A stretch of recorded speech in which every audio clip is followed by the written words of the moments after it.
We're coming up. I might as well get you to introduce yourself and say what you did in the film, and that way we'll get past that quickly, and I'll just pass the mic down. I'm Michael Terrio. I was Dr. Foley. I'm Grace Lancon. I played Claire. Allison Dodron. I was Andy's bad date, Rachel. I'm Allie Dupart, and I played Nurse Ashley. Yeah. Doesn't she look so different? I'm Fiona. I was the girl. All right. I'm Tony, I was the puppet. I'm Doug, I was the assistant director. He was the whole thing. He was the whole thing. Hey, I'm Adam. I was Mark Melvin. My name is Zach Santiago. I played Nurse Carlos. I'm Marina Stevenson-Kerr, and I was Angela. I'm Don Mancini. I'm just here for the popcorn. Nice. Okay, I'm going to ask a couple questions before we turn it on to the audience, because I'm sure you've got a lot to ask. The first question is pretty simple. Where'd the idea for the multiple Chuckies come from? How did you sort of expand the idea like that? Well, it was something I'd wanted to do for a long time, actually. I mean, from my script for the original movie had a sequence that didn't make it into the franchise until the second movie, The Factory. I don't know, I wrote it in the mid-'80s when, after Gremlins had come out, so I think, just the idea of a bunch of them. I actually wanted to do more. This is like all we could afford. But it's also just because this movie is, meant to be a mind fuck, and it's, the whole idea was that it's designed to hopefully make you feel like you're going crazy, like Nika is, and so like multiple Chuckies helps underline that idea. It's just kind of like mind-boggling. Plus, it was just, I just always want to give the actors, it's especially when you have a franchise, you're working with actors more than one time, and you get to know their talents, you get to know them as people. I've done this with Adam, who got killed by Jennifer Tilly in the last movie. Adam's actually the first person in the franchise who has the distinction of being killed by both Chucky and Tiffany. And Allie also had a small role in Curse of Chucky at the end. She was the delivery girl. So I want to give the actors different things to do. So it's like it'd be fun to throw this at Brad and have him make little distinctions between the three Chuckies, which was a lot of fun, particularly the little one we call Buzzcut on site. We had so much fun doing that, man.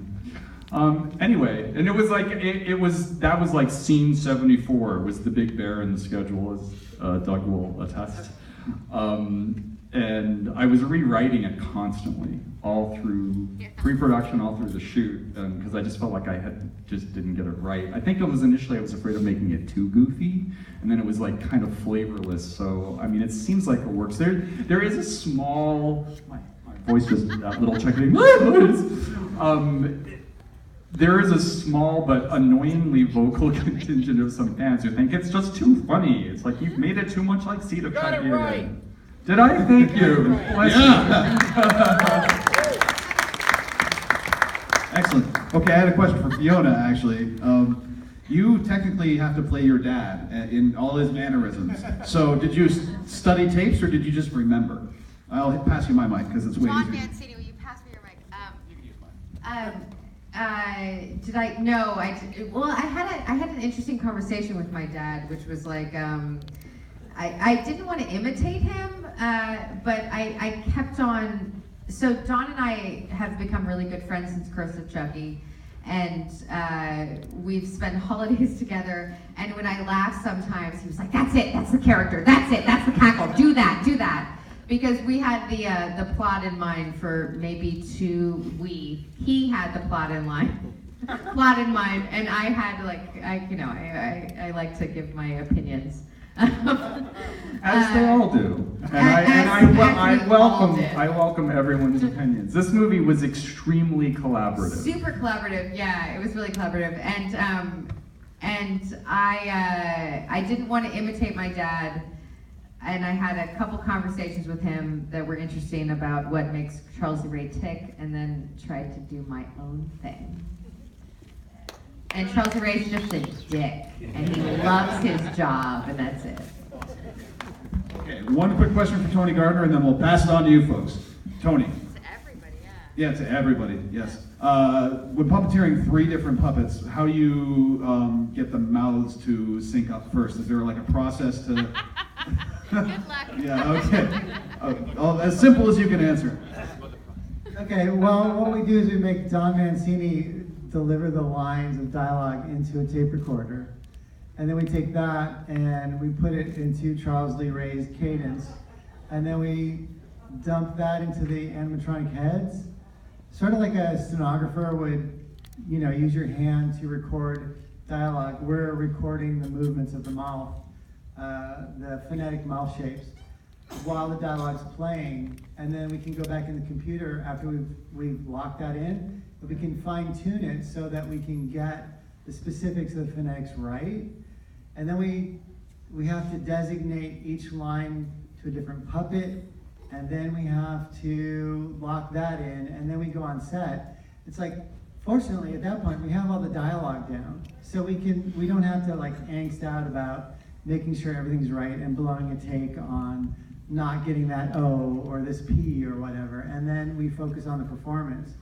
And the performance is the tricky part because we're trying to figure out how to make 3 specific characters. But what was cool was Don had a sense of who they all were, and in the very beginning he said, they're really brothers. They're the same guy, but they're brothers. And there's the new guy. And when Brad did the vocalization, he has Buzzcut's voice cracking and stuff like that. So there were a lot of little layers that helped designate who was who, but we only had so many puppeteers. So we were filming each guy separately, and Doug had to keep track of which one was where, when, and how everything overlapped, and where the camera sat. And it was this mind-bending for us at times doing it was the this, worst and it's part for the of the audience. whole show. Like, who is this guy and what? And I just I want to say about Doug. For me, it was such a great luxury as a director that Doug, our first AD, is also a director himself, and so he's just yet another person that I can go to and seek his advice and his input. And you think I'm doing this right? And he would go, yes. Now get on with it quickly. Excellent. All right, let's turn it out to the audience. Does anyone have any questions? There's one right there. Okay, it's particularly thrilling to watch this film as a queer person, seeing these queer identities out on screen, and also a disabled character presented as a sexual being, not as like a inspiration piece. What's it like though to bring marginalized identities to life within the genre of film? The question was, what's it like to bring marginalized identities to life within the genre of the film? Well, thank you for that question, Raymond. Raymond's a friend of mine. We planted that. It is a good question, though. Actually, there was one review of the film I read last week, which actually wasn't even a particularly great review. It was one of the middling ones. We're actually doing really well. The last time I checked, we were at 86% on Rotten Tomatoes, which is we're proud of that. First, second film in a series. Anyway, this review said, citing that aspect of it, it said, "Cult of Chucky is woke as fuck."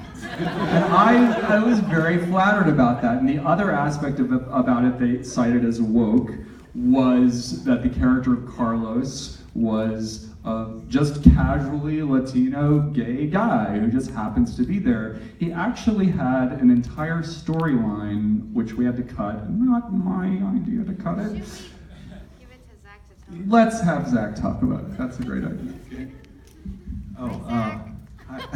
Hi Fiona, hi Don. Hello Toronto. Hello fans of Chucky. This is how we do it. What a blessing to work with Don Mancini and be welcomed into this cult with all of you all. It's amazing. I was so excited. I've been a fan of the franchise, and when I read the part and the character in the script, Carlos was definitely a rich character. But those notes that our audience member asked, there was nothing that is being played sentimentally about any of these characters. So just, these are real people, and that's actually how we live, right? We're all real people. We do this shit. And I do know that Carlos is sort of based on a friend of Don's in his life, so that added an extra layer of texture for me to know that he always puts like, in case you guys haven't realized over the last, I don't know how many years he's been making these movies, there's a bit of himself in every character, in every script, in every scene.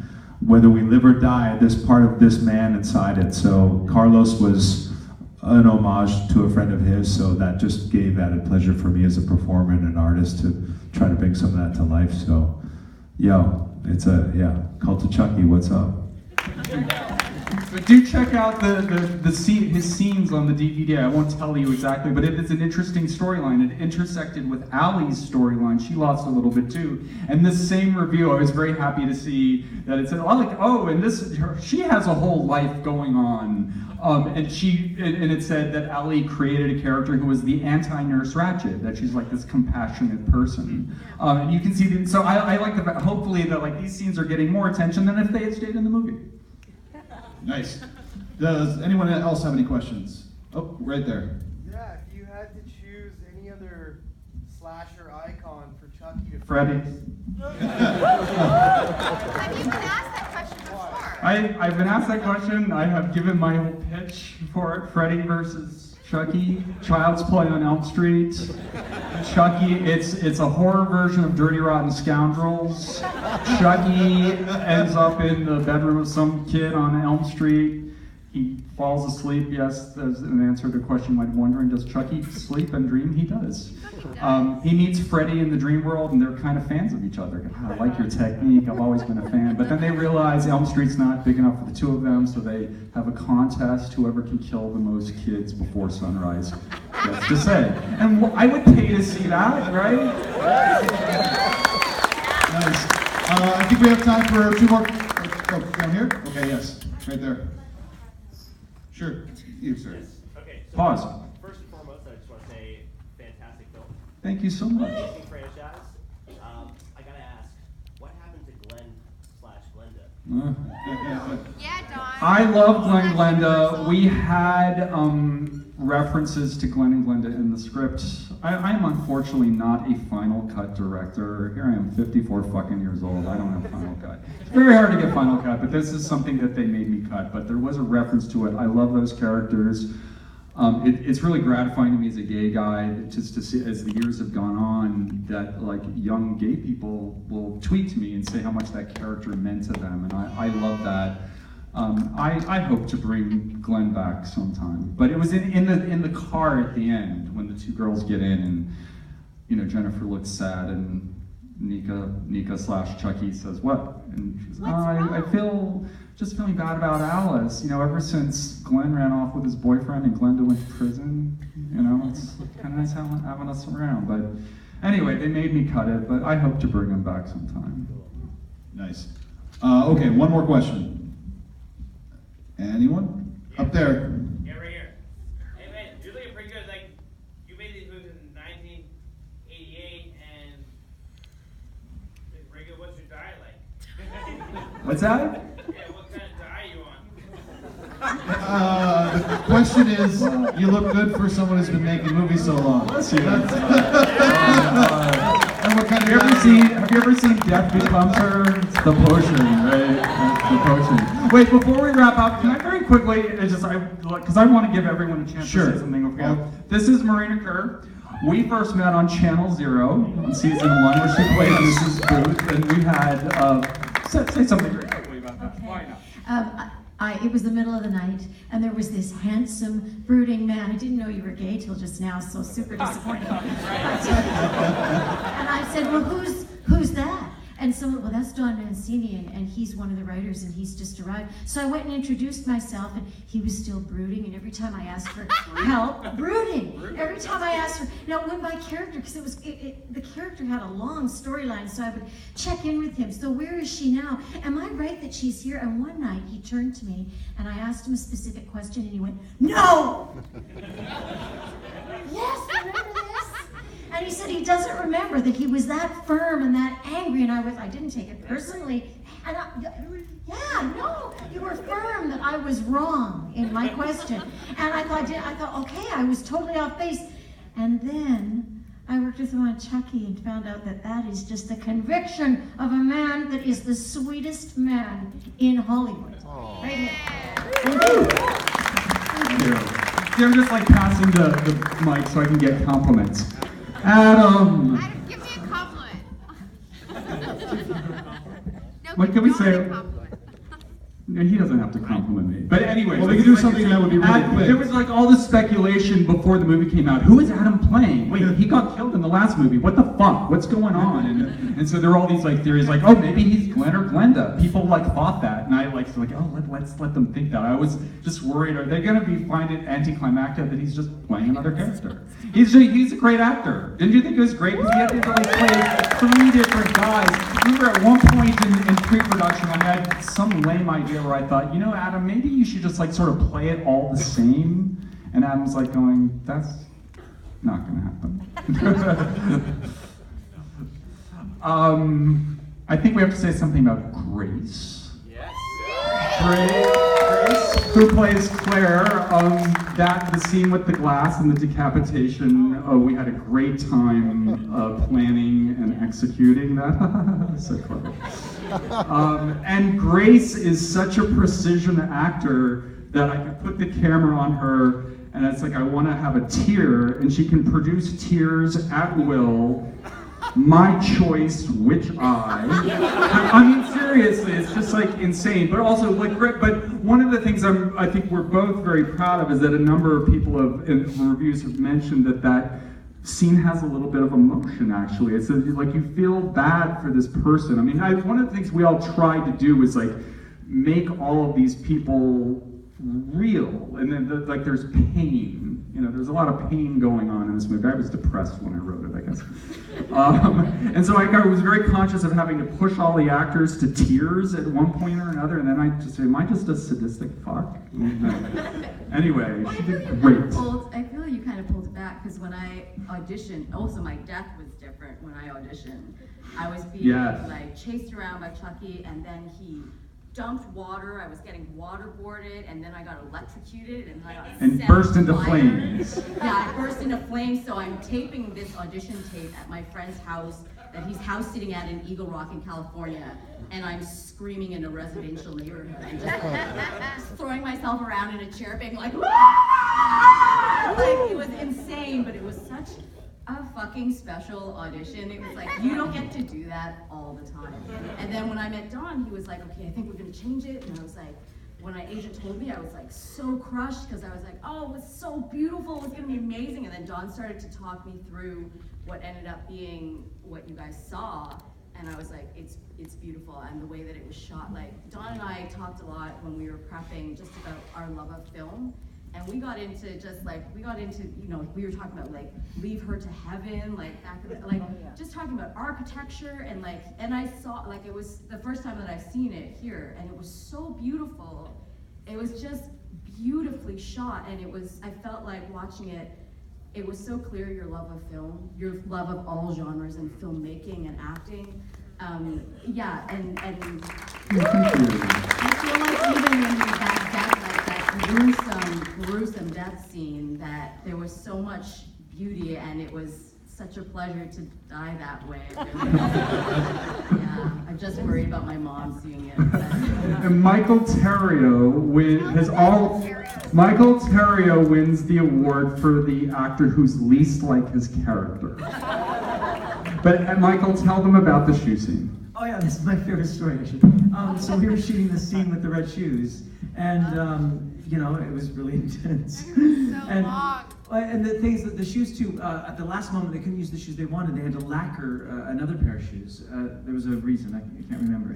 And so they didn't have a lot of give. So I knew as I was putting these shoes on Fiona's feet that it was going to be troublesome. And you know, I just took that for granted. But after the camera's been rolling for about 2 or 3 minutes, and I'm trying to get the shoes on, and it's like a very intense. It's an intense two-shot where we're both really in pain for like several minutes. Yeah, and we're watching behind the monitors, and it's like, God, this is taking a long time, and it's like, and then we realize, oh, he's trying to put the wrong shoe on her foot.